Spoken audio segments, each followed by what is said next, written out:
Lamborghini, can you hear me? That sounds good? Okay. Thank you so much. Anybody know what the number one fear in the world is? Public speaking. Number two, death. People would rather be in the casket than giving the eulogy. It's just funny. Now, a lot of people said to me, I'm kind of clumsy.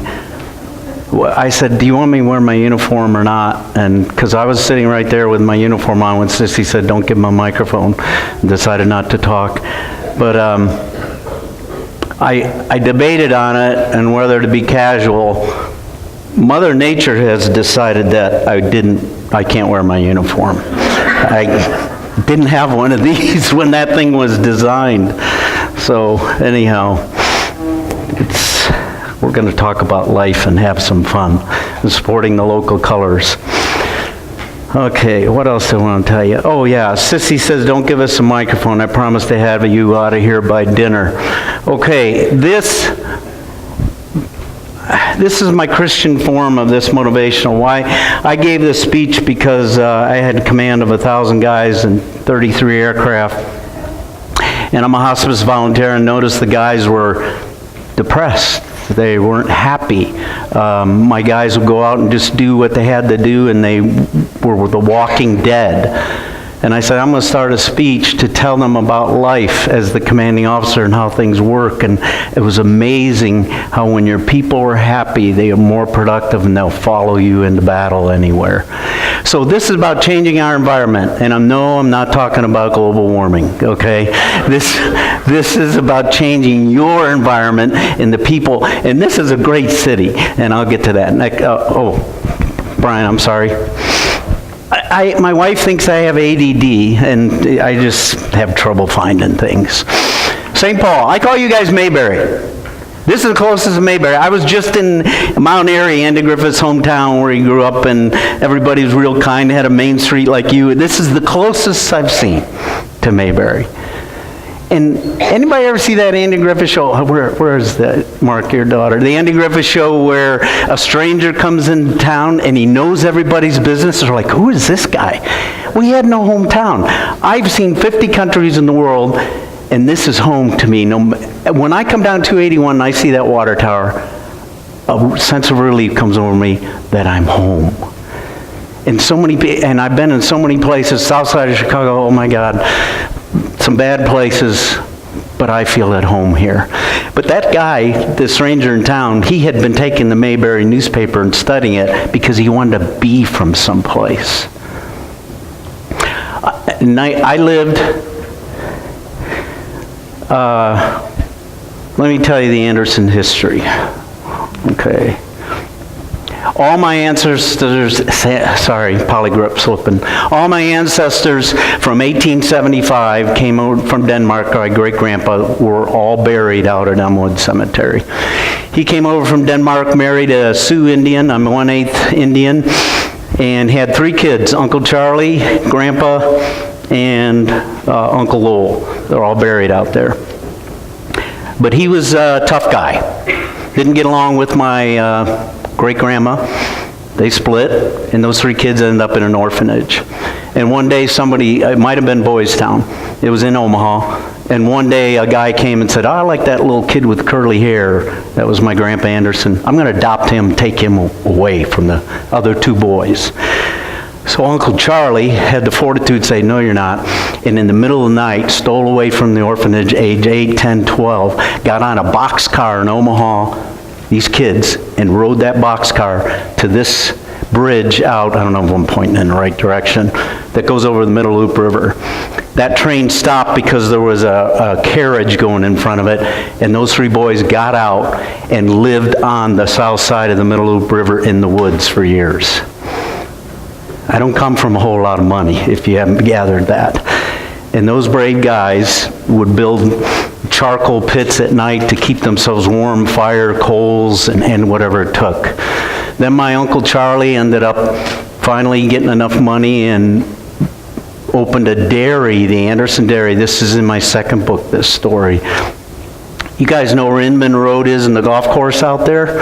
Just past there, they're about to bulldoze it and put in a housing development, is an old barn and an old house. That was the dairy that provided milk for these kids in the Depression era. To this day, there's probably some of your ancestors still owe my Uncle Charlie money for that milk. He refused to not give it even if people didn't have money.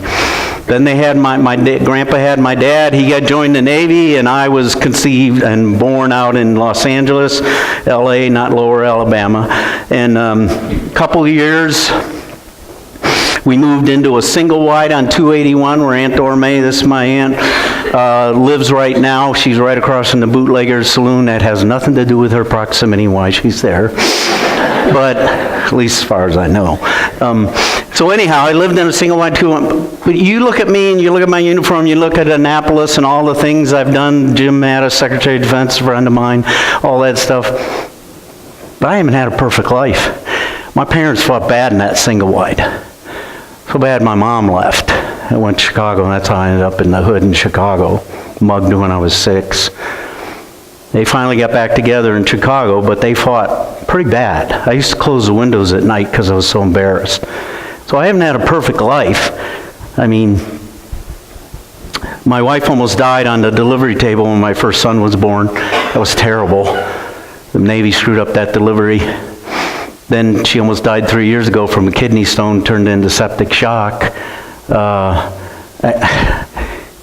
Life's like a railroad track. When you guys cross the railroad track, one rail's got good stuff going on. Hey, great, I live up in the Colorado Mountains in a nice cabin and everything's good. And then over here, I got all kinds of family issues and stuff.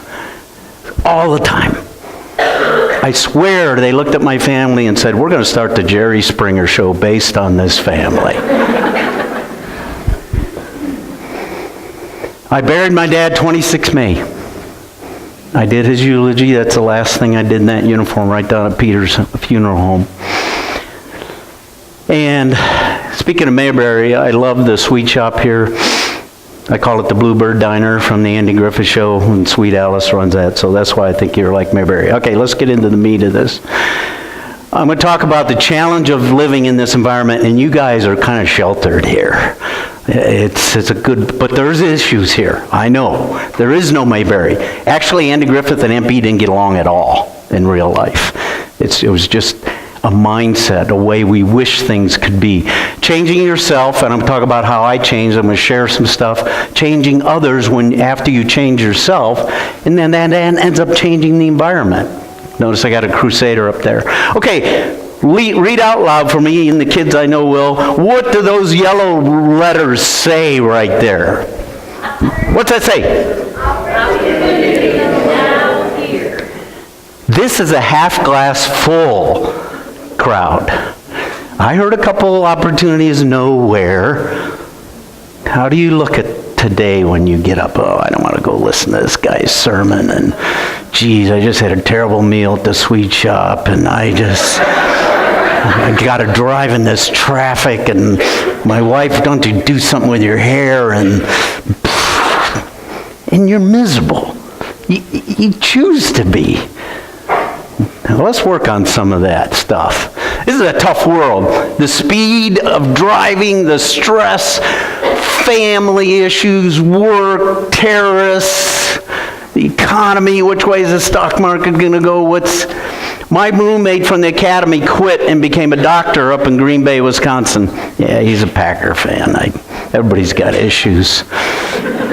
My Bears are playing the Packers tonight, so I got to get back to Colorado. And I don't like the Colorado team, by the way. I'm a Husker fan, so I'm a big Husker fan. God, that was a tough loss. All these men come in there with a sea of red shirts, walking like they just came from my dad's funeral. I said, boy, did you make this tough on me. Come on, coach. Anyhow, they played their hearts out. They're going to be good this year. But my roommate, the doctor, says anxiety and insomnia are at epidemic levels in this country. And I'm a John Wayne fan, and I used to think, guys who took medication to handle it, because Ambien and I, whatever, kind of sissies, and Tim Allen. If your elbow can malfunction, as mine is, this one's especially bad, my right hip probably have to be right, your brain can malfunction. No question. And now I'm a fan of going to see whoever you need to have that balance and get back to normal before you die and enjoy the time that you have left. Jesus talked about money more than love was number one, and then number two was money. Why? Because he knew the problems it caused. Money is the number one cause of divorce. Not infidelity messing around. Money. It's the number one fight in my house. Always has been. We lived at a negative savings rate for so many years in this country where we spend more than we take. And a lot of it has to do with commercials. You're watching Husker game. If you don't have a 700-acre ranch out in Elba, then you're not that happy. If you don't have a Lamborghini instead of a Volkswagen, you're not going to be that happy. And so Americans will do whatever it takes to get me into that position. 7-year loan, whatever, I don't care. I'm going to get into this stuff a little more. Because, folks, we live in a country that buys things we don't need with money we haven't earned yet to impress people we don't like. Do I need to say that again? Buying things you don't need with money you haven't earned yet to impress a neighbor you don't even care for. Look at that guy. He's got money. He's got stuff. I used to think when I was a kid and I saw somebody in Mercedes, that guy's got money. Now it probably means he doesn't. He's in debt for the next 10 years. It's causing stress in his family. I've seen this in the Navy so many times. And then they divorce or whatever. I call that $100 hat on a nickel head. Designer clothes with a Walmart wallet. In Nebraska, they call it big hat, no cattle. We're focused on the wrong thing. To be a happy person, you need physical needs, no question. You need a roof, you need food. I speak to the homeless in Jacksonville, Florida a lot. And the difference between when you're homeless and you have nothing, and then you get a trailer and you have some money and you have a job, you have a purpose, the happiness curves go way up. But after you have the basics, happiness curves start trending down. It's a known fact. So psychological, you want to be accepted, you want to be a part of something like this. But spiritual soul needs, and this is a Christian audience, so I can talk about that, is where you really find joy. And these songs, Amazing Grace is my favorite song, by the way. When I started tearing up, because that's a song I want to be sung in this place. I was with Rob Yeager yesterday picking out my final piece of real estate out in Elmwood. It touched me. Be in the world, not of it. Who said that? Anybody? No? Paul, apostle? John 17:18. Whoa, let me go back to Israel. 1986, my aircraft carrier pulled into Israel, Haifa, Israel. And I walked, if you ever get a chance, anybody been to Israel in this room? Walk the ground. And I was just a Sunday guy, every Sunday go to church. Yeah, I got to do this. And I just do it. And I had no relationship with Christ. I didn't know. But when I walked the grounds and saw where he was born in Bethlehem and saw where he was crucified, and I said, this guy was for real. This book, whether you think he's divine and the Son of God or not, his teachings are so strong and were so good. And I was like, wow. My buddy's with me, or where are we going to get our next beer? What bar are we going to? And I'm like, do you realize the ground we're walking on? It was incredible. John 17:18 says, the Father sent me, I have sent you. And after I finish here, about dinner time, I'm going to send you out with the things that I've learned to change things. I believe we're on this earth as a testing ground. How we treat people. I can't tell you how many times I've been in a church and the pastor's got everybody fired up about changing, turning on the light and changing, and then I see guys cutting each other off out in the parking lot. Boy, that message didn't last long. It's not just Sunday. You got to carry the light and keep going. Your job and your title and the size of your ranch and the car and your net worth is just there to give you the means to do what you were really meant to do. Raising these kids after your faith is the most important thing a person will ever do. The things my father said to me still left heart scars on me. The statements, these kids when they grow up, They are learning life from what they see inside that house. I first was conscious of life in that single wide on Aunt Dora Mae's lot there. And my first memories were fighting. As a kid, your brain's starting to form. I can't tell you how important it is, parents. Change from within. Okay, this is what happened to me. I told you about we never went to church unless there was a funeral or a marriage, wedding. And I didn't know anything. I went off to Naval Academy, and the only place I could go to hide and not get yelled at was a chapel. So I went there on Sundays and I started listening. I said, there's something here, something that I'm missing from my life. And so I became an aviator and flew for the Navy and did wonderful things and had a great life. Run around with the Secretary of Defense. I thought I had that picture. There he is. There's me with a little, does this thing work? Yeah, a little dirt on my lip. There's Bill Cohen, Secretary of Defense. We're presenting the sword of Joshua Chamberlain from the Civil War to the Secretary of Defense of China. Pretty cool. I knew a lot of, I had access to the White House. There's a whole White House under the White House. There's another Pentagon up in the mountains. I went on a helicopter flight with Jim Mattis, and we're going up into the mountains. I'm like, I have no idea where we're going. And I was looking at the compass as a pilot going, okay, we're going to Pennsylvania or Maryland? And we landed in the woods, and these doors opened like Star Wars. And in we went to a whole nother Pentagon in case the bubble goes up and Pentagon and DC's destroyed. Anyhow, cool. I could go on for hours with military stories. But I'm a captain. I'm in good shape. Didn't have this. And, going to command a squadron, run around carrying the nuclear codes for Secretary of Defense. We call it the football. And I'm sitting in a Methodist church about that time, and the pastor stands up here and he says, I need some men who will go through 6 months of training and become a Stephen minister. I want outgoing guys who can really minister to men, help them through crisis. My wife elbows me. I think I still have the bruise. That's you. I said, I'm a naval aviator. I drink at Eric's distillery, and I look at women, and I can't have minister on my name. So that night I went home, and I never prayed before I went to sleep. But 1998, I said a prayer. I lay down and I said, okay, God, if you want me to do this thing, I need some kind of sign. And about 3 or 4 o'clock in the morning, the most amazing event of my life happened.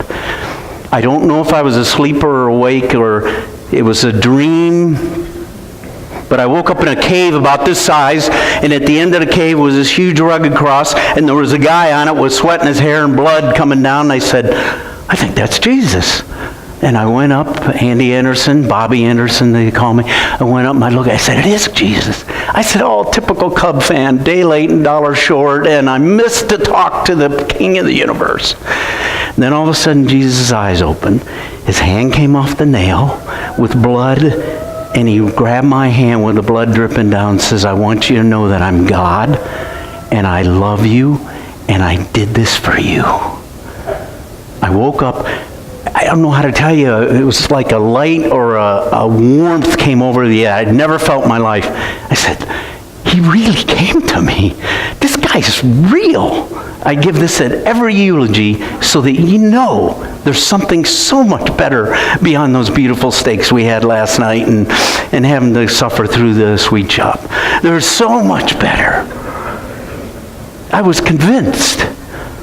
I did a walk to Emmaus, a thing where a 3-day retreat, because I told my pastor this had happened. He says, would you please come to church in your uniform and give that?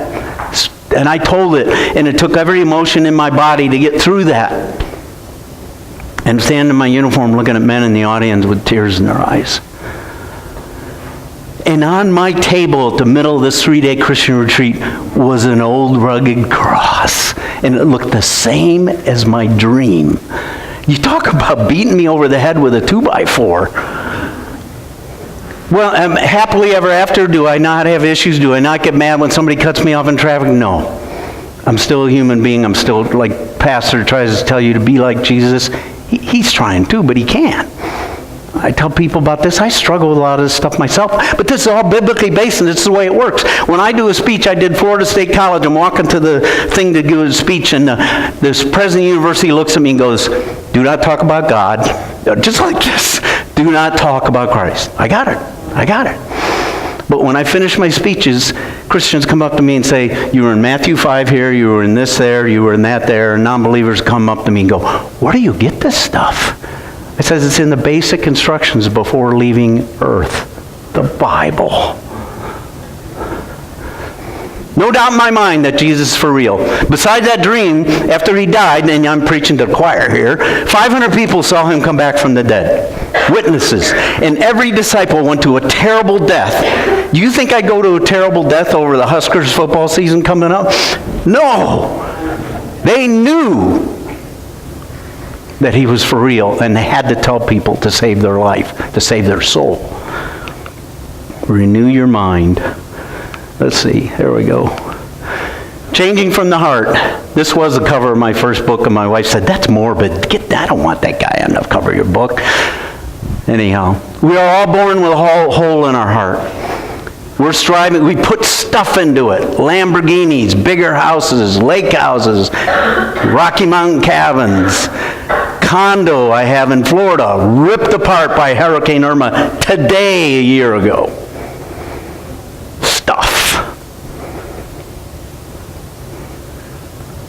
James 2:14-17 says, "Faith without works is dead." When you start getting this stuff and if you even don't believe in Christ's divinity, which I do, but the man taught love and wonderful things and treat kids good and treat women good, which was all new concept. Change from within, changing our wills. Surrender control. As you can imagine, from the Naval Academy to flying an airplane, you've got to control. They taught me that from the beginning. You control, or else people die. Okay, I get that. So I'm a control freak. Well, it drives my wife nuts. But I think I got it under control. After I got out of the Navy, I lost my third job in 2 years. And I was depressed. I wasn't suicidal, but I was close. And I went to my pastor. I said, "What is this? I was a captain. I was number one. I traveled the world as Secretary of Defense. I can't hold a job here in Jacksonville. What's going on?" He looked at me and he said, "Who are you?" "What you talking about, Pastor? I'm Andy Anderson. I've been part of the church for 6 years. And I said, "Who are you really?" And I thought, yeah, I'm trying to run out in the world and get a BMW and have a corner office and be all these things and be a man and put up a facade. We men, I tried to take down some facades last night of those 130 men. We'd like to walk around, or I can fix anything. I'll admit to you, and it was tough to admit to those men last night, I can't fix anything. If I don't have duct tape and WD-40, no chance. Okay? But I'm getting better at it, and one of the reasons I wasn't good at it is my dad always made fun of me. Always made fun of me when I was trying to fix something. They told me I was like Virgil from the Andy Griffith Show. If anybody remember that real clumsy guy? That kills your confidence. All I really can control is how I treat people. I can't control the stock market. I invested a little bit. If you see the market going one way, Andy Anderson went the other way, almost every time. What else? So the control that I want and I use is to how I treat people. Christ came for you to live in abundance. And I got one guy in mind, but there's some preachers who preach, help me, Pastor, about getting more money, and as you follow Christ, you'll be more... Prosperity, thank you. Senior moment. Prosperity preachers. They drive me crazy.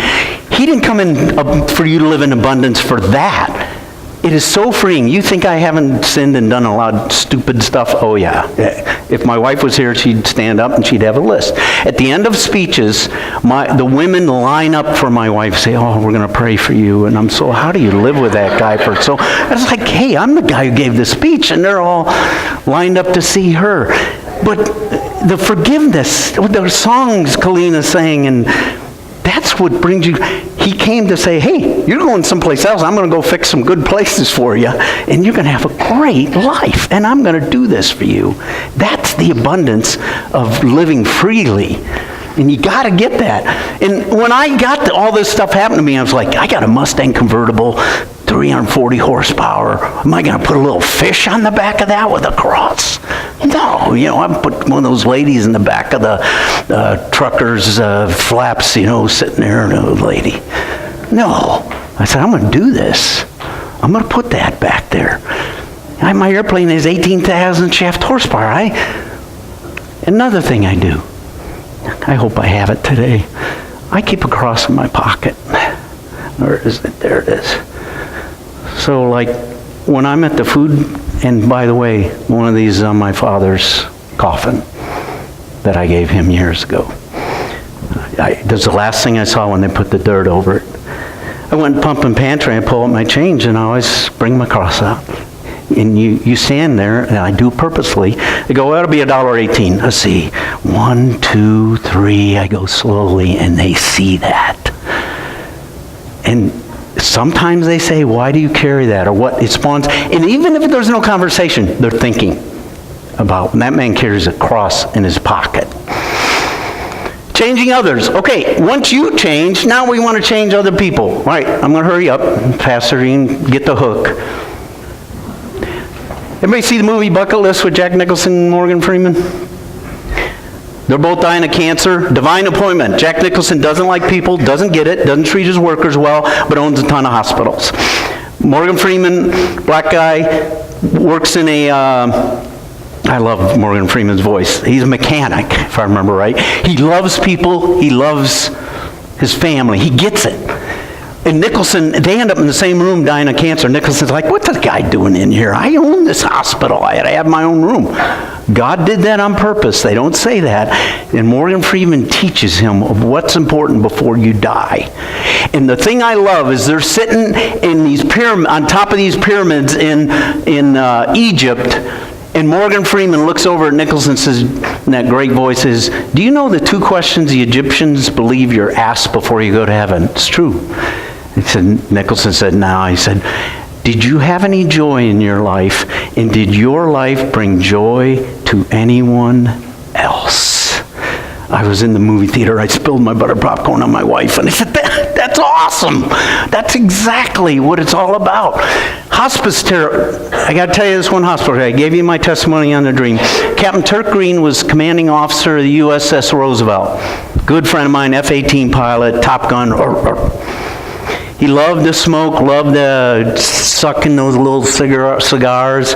Died of esophageal cancer, age 55. When he was on his deathbed, anybody seen anybody die? Have you been with somebody at the end? Breathing rapid and shallow, comatose. He hadn't spoken 2 days. My back started bothering me, Pastor. Hadn't spoken 2 days. His family's around him, hospice volunteer. And right near the end of his transition to heaven, his eyes opened. He looked up and he said, wow. The family got up and said, I got to go talk to him again. Dad, before you go. His eyes closed. He died a couple breaths later. The hospice nurse gets up and walks over to his wife and says, I can't tell you how many people, when they die, they go out screaming. Wow.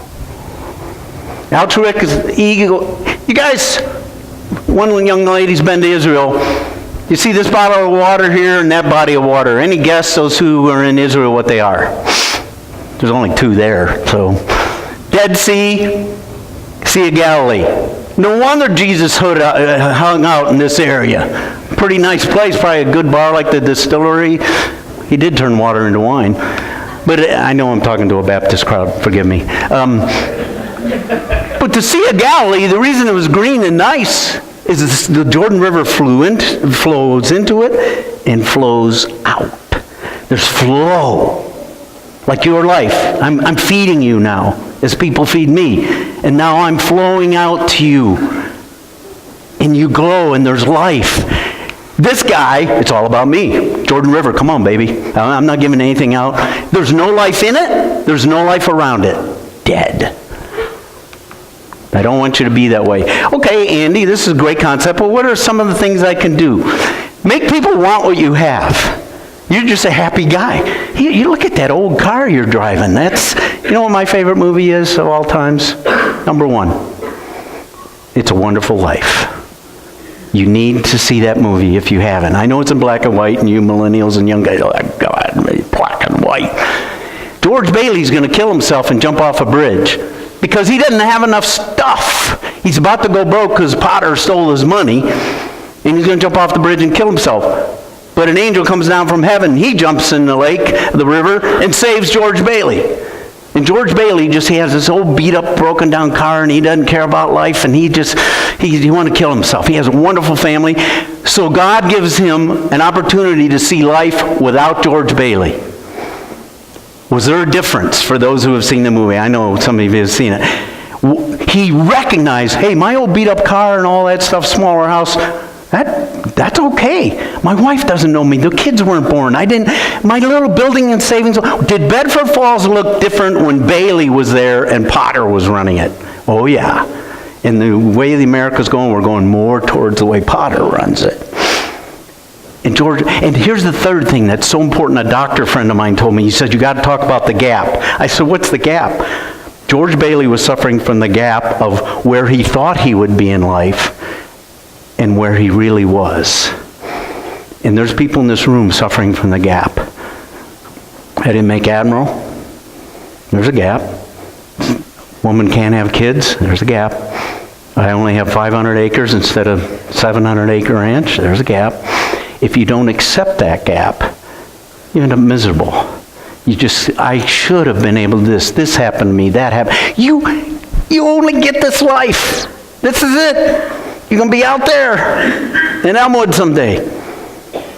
Enjoy it. No matter. And I've had some terrible things happen to me. It was a coffee story, Harvard professor. Can I go a little bit over 10? You okay with that?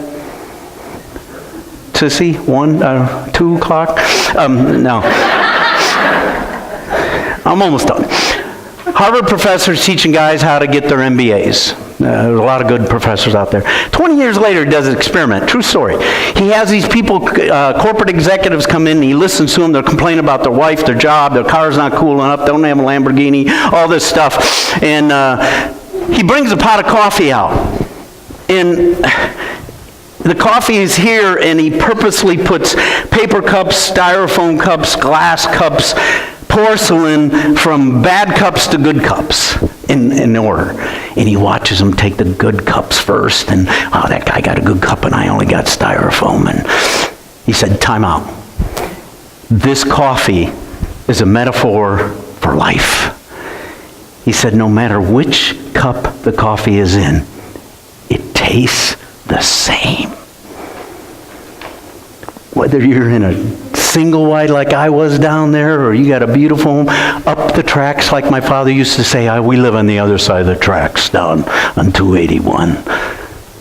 You're happiest when interactions and your faith and interacting with people and the guy at the pump and pantry and all that stuff. I went into a fast food place one day, and there was a girl sitting there. She looked kind of depressed, and I just took the money out of me. I said, here's for my number one. And I put it in her hand. She looks at me and says, thank you. I said, well, thank you. She says, you're the first one today that put the money in my hand and didn't throw it across the counter. That really had an impact at me. Be abnormal, care about people. Waiters, I overtip. I can afford to do that, especially breakfast. Look at it, Sissy. And, a lot of restaurants, that woman she's a single mom with 2 kids just trying to make ends meet, and I have relatives that will treat them like crap. And I'm like, why would you do that to somebody that can spit in your food when they bring it out?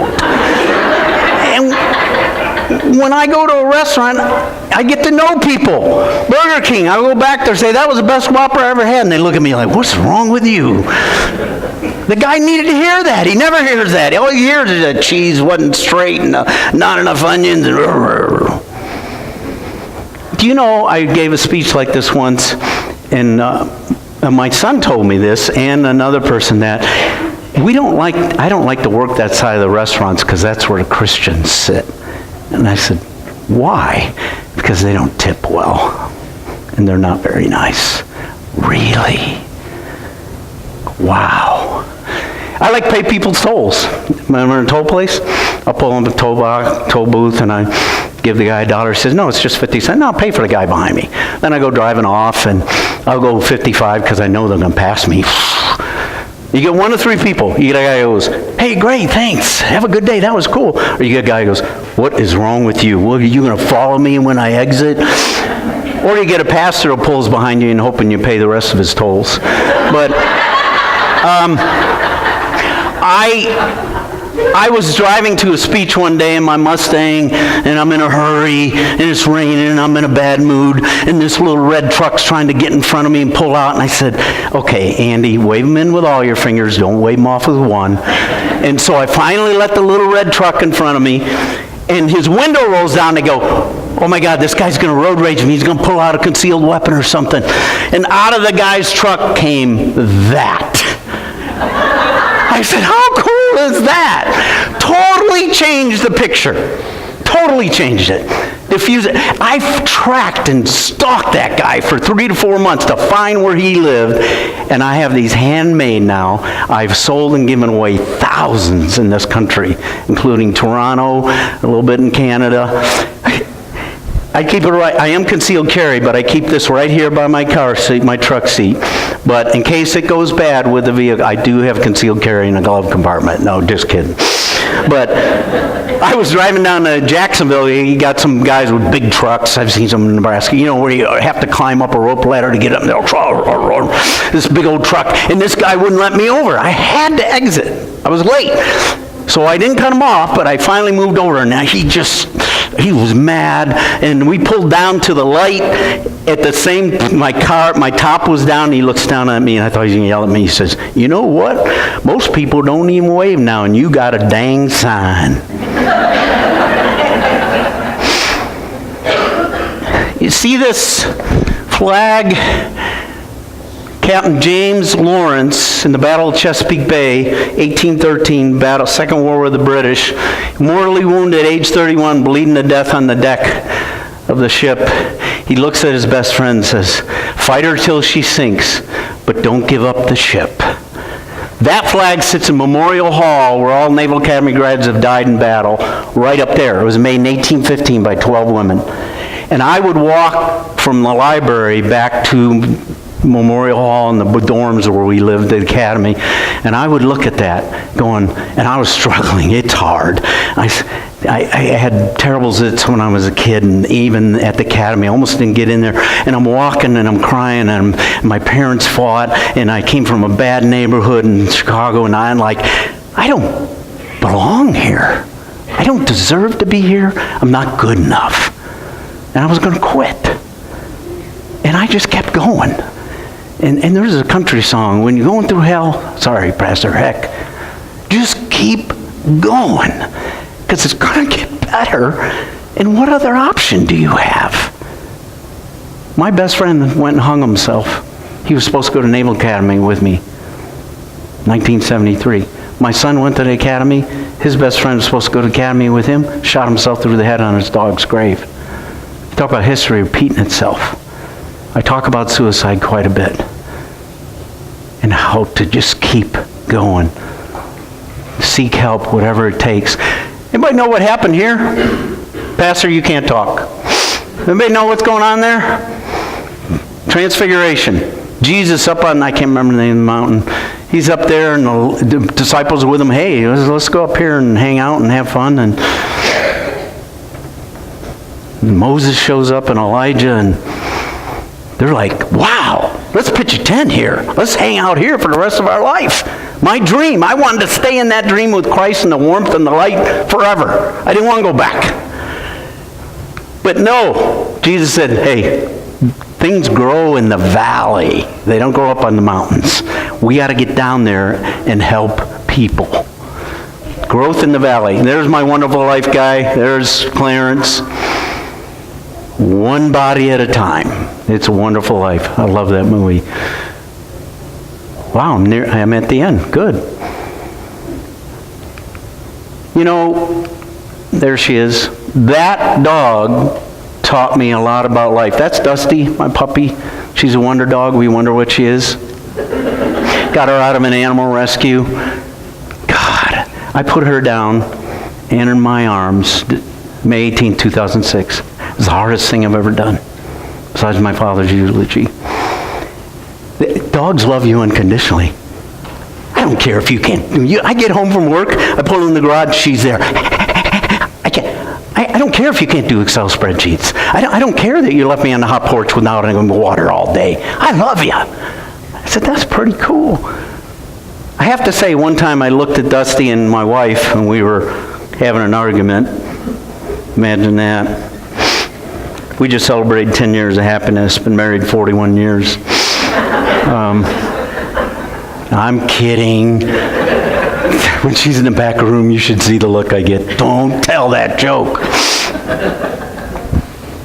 No, we've been together 41 years. It's been tough, though. Marriage is not easy. But I looked at Dusty and I looked at my wife. If I put them both in the trunk of my car for an hour, which one's going to come out licking my face? Just a thought. And now she stays away from the trunk of the car.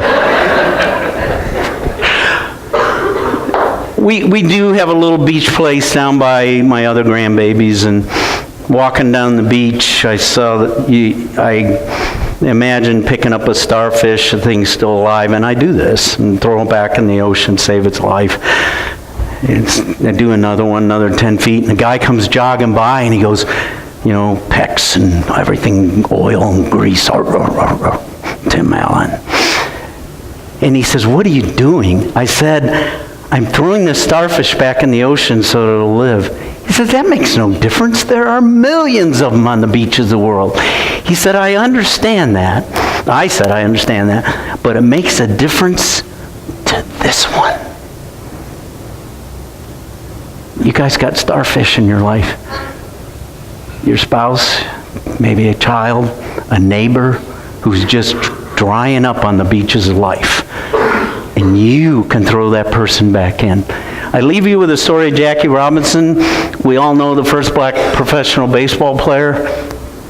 A lot of people don't know, if you haven't seen the movie 42, there's a guy named Pee Wee Reese, a white guy who played, I think, second. Jackie was second base, I think, and Pee Wee Reese was first base. In Cincinnati, Ohio, the threats on Jackie's life were so big that there were sharpshooter FBIs in the baseball park to take out would-be assassins of Jackie. Pee Wee Reese's family told him, if you are friends with this black man, we will disown you as a son. And that guy had the character and the strength and the braveness to come off first base when he was getting booed terribly and put his arm around him and said, we're going to make this happen. You're a good man and you're a great ball player. Jackie was going to quit, and that changed his life. He said, it just turned him around with starfish back in the ocean. And there lies Jackie Robinson's remains, like all my family out at Elmwood. You know what his gravestone says? It doesn't say World Series champ, batting, stole most bases, whatever. It says a life is not important except for the impact it has on other lives. That's all it says. Opportunity is now here for any half-glass empty people. I gave you some red writing. Thank you very much. God bless you. I love doing this speech. This means so much to me. Thank you. All done. Thanks.